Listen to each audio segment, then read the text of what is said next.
Well, here's my Oden to you guys. That's not an Oden.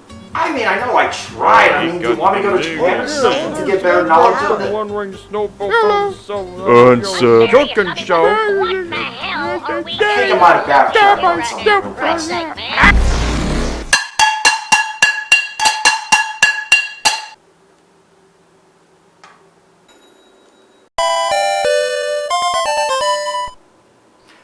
This is what you guys have been talking about, right?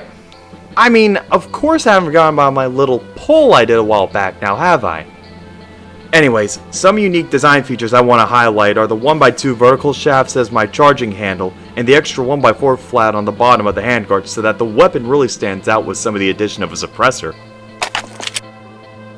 Aside from that, this design as far as connectivity of all the needed pieces go, is just all 1x1 quad knob bricks as this design makes extensive use of flats in place. Why is this somewhat a big deal for this design?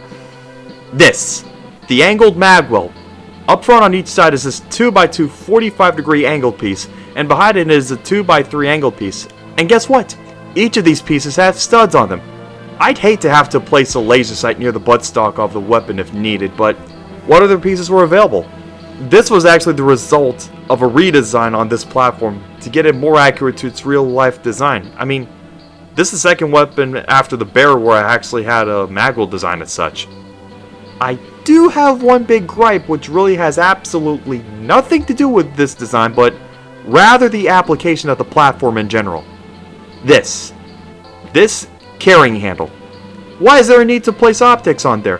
This is not your earlier M16 or even the Graza where you have to rely on placing optics on top of the carrying handles. Like, you mean to tell me that you couldn't just unfasten these said screws off the carrying handle for the optic instead? I guess it's one thing if there's a need to place the laser sight underneath said carrying handle, but other than that, is this really all that necessary? Okay, had to get that out. Anyways, I have some blueprints for this design. Expect more of that format moving forward. So, to wrap up here, this Russian unicorn was quite a task of its own. I mean, I didn't really expect that much depth going into this design as I initially thought. Needless to say, the overall results were well worth it with a couple of surprises.